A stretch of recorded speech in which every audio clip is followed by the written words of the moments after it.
Baik, Assalamualaikum warahmatullahi wabarakatuh. Tabi'un. Sebelumnya izin memperkenalkan diri, kami dari kelompok 1.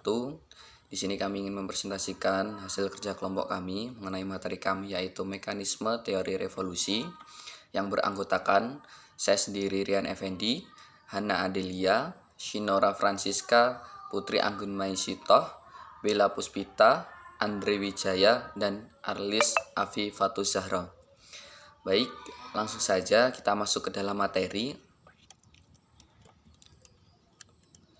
Materi yang pertama yaitu pandangan teori evolusi.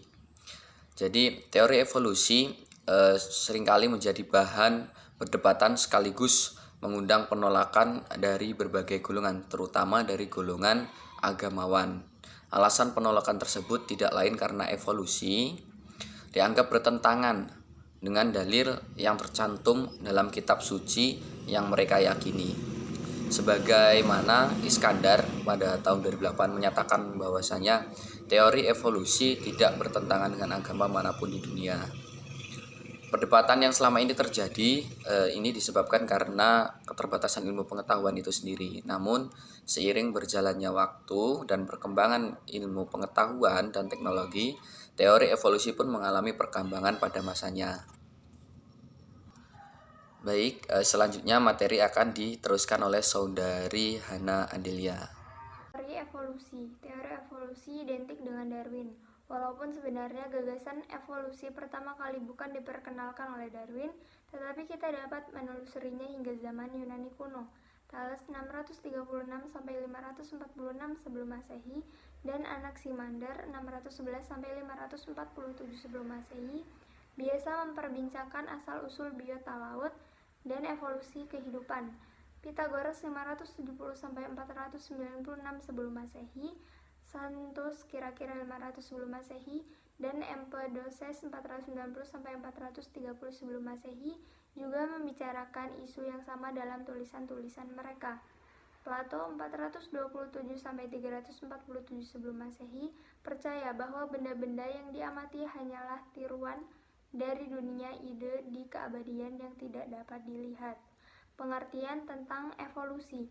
Evolusi merupakan proses perubahan spesies dalam jangka waktu tertentu yang bertujuan agar mampu beradaptasi terhadap lingkungannya dan meneruskan perubahan tersebut kepada generasi berikutnya. Evolusi menjadi konsep pemersatu dalam biologi karena evolusi menjelaskan banyak aspek dalam biologi, terutama bagaimana organisme yang hidup saat ini merupakan evolusi dari satu nenek moyang dan diversitas kehidupan yang besar di bumi ini. Kata evolusi yang berarti bahwa makhluk hidup mengalami perubahan modifikasi dari makhluk hidup sebelumnya. Implikasi hadirat teori evolusi tidak memperkenankan keanekaragaman hayati terjadi melalui proses revolusi. Teori evolusi sejalan dengan teori asal-usul kehidupan, yaitu teori biogenesis, di mana makhluk hidup berasal dari makhluk hidup sebelumnya. Walaupun demikian, teori evolusi memiliki keterbatasan dalam menjelaskan asal-usul kehidupan. Teori ini pun sejalan dengan hukum Mendel yang dikemukakan pada tahun 1920-an mengenai sifat yang diturunkan kepada generasi berikutnya melalui substansi tertentu, yang akhirnya dikenal dengan sebutan gen. Pengurutan gen pada DNA pada akhir abad ke-20 melahirkan filogenetik molekuler dan merobak pohon kehidupan menjadi 3 sistem domain.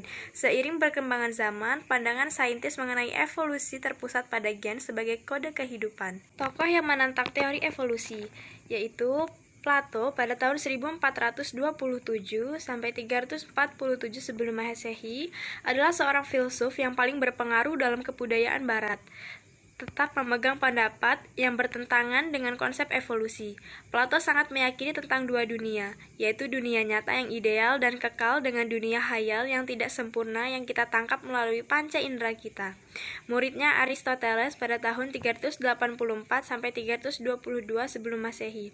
Menurutnya, tiap-tiap bentuk kehidupan memiliki anak tangga yang telah ditentukan untuknya pada tangga tersebut, dan setiap anak tangga ini telah terisi. Dalam pandangan ini, spesies bersifat permanen, sempurna, dan tidak berkembang. Baik, saya akan melanjutkan materi selanjutnya. Teori-teori tentang evolusi. Teori Darwin menyatakan bahwa hewan dan tumbuhan berasal dari suatu spesies yang sama. Spesies tersebut mengalami perubahan fisik seiring dengan berjalannya waktu dikarenakan adanya seleksi alam. Darwin menyusun teori evolusi secara sistematis dalam buku The Origin of Species by Means of Natural Selection or the Preservation of Favored Races in the Struggle for Life, Yatim 1987-107. Pemikiran awal Darwin dipengaruhi oleh pandangan Aristoteles bahwa tidak ada perubahan sejak awal kreasi bumi. Buku Campbell tahun 2003 memperlihatkan cara Darwin mengambil kesimpulan berdasarkan data observasi. Berikut adalah pola inferensi Darwin. Observasi 1. Individu dalam populasi memiliki karakteristik bervariasi yang sifatnya dapat diturunkan. Observasi 2. Organisme memproduksi keturunan lebih daripada daya dukungan lingkungan. Inferensi 1. Individu yang sesuai dengan lingkungannya akan memproduksi keturunannya lebih banyak daripada individu lain. Inferensi 2. Seiring waktu, sifat yang menguntungkan akan terakumulasi dalam populasi. Baik, materi selanjutnya akan dilanjutkan oleh teman saya, yaitu Bella Puspita. Kepada Bella, dipersilakan. Baik, saya akan melanjutkan materi dari Putri Anggun. Materi selanjutnya ada mutasi bias.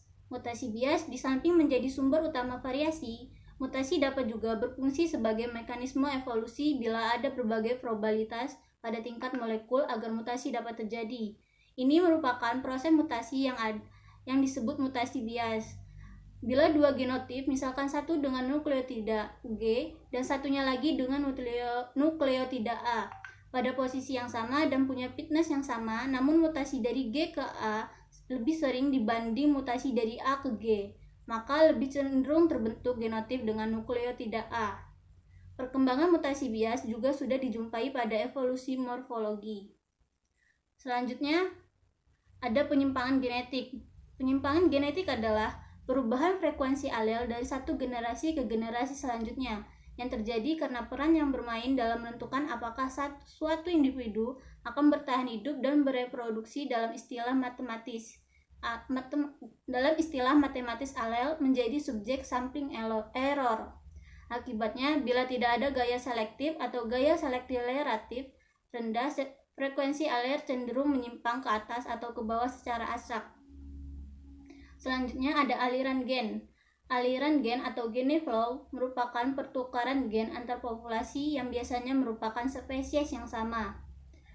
Ada atau tidaknya aliran gen secara fundamental mengubah perjalanan evolusi. Karena kompleksitas organisme, dua populasi manapun yang terpisah sempurna akhirnya akan terbentuk inkompatibilitas genetik melalui proses netral, seperti model Bateson-Dobhas-Muller.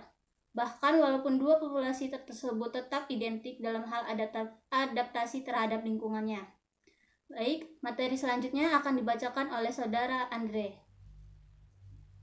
Teori evolusi dan kemajuan teknologi. Teori evolusi Darwin menjadi landasan bagi teori evolusi modern, termasuk rekayasa genetika. Perkembangan teknologi dewasa ini memungkinkan saintis untuk melakukan rekayasa genetika. Melalui rekayasa genetika, manusia berkontribusi dalam mempercepatan proses evaluasi. Genetik material organisme atau GMO merupakan hasil penggunaan teknologi terkait proses mutasi gen yang mengarah pada evolusi suatu makhluk hidup. Sebelum rekayasa genetik ditemukan, manusia telah melakukan rekayasa genetik melalui peristiwa kawin silang. Perkawinan silang dilakukan manusia hingga mendapatkan organisme dengan sifat yang diinginkan manusia. Anjing merupakan contoh perkawinan silang ras serigala. Jelas penggunaan teori evolusi ditangkap dengan baik oleh para teknolog dalam rangka merekayasa materi genetika makhluk hidup sesuai keinginan dan kebutuhan manusia.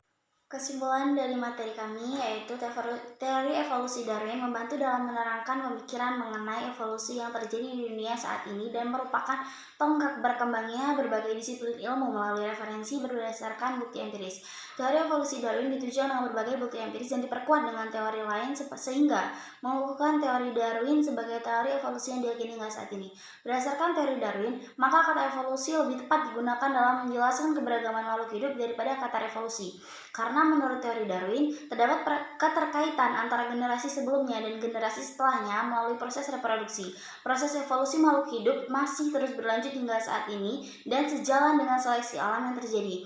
Untuk itu, perlu adanya tinjauan lebih mendalam mengenai aksiologi teori Darwin. Pada dasarnya, teori Darwin menitik beratkan pada proses seleksi alam dan adaptasi makhluk hidup, bukan pada perubahan morfologis manusia. Aksiologi perlu diperdalam terkait isu penggunaannya di tengah masyarakat agamis. Baik, itu tadi hasil kerja dari kelompok kami. Di sini saya mewakili rekan-rekan dari kelompok 1 kelas B. Mohon maaf yang sebesar-besarnya apabila ada salah dalam penyampaian hasil presentase maupun perkataan. Dan kepada Allah saya mohon ampun.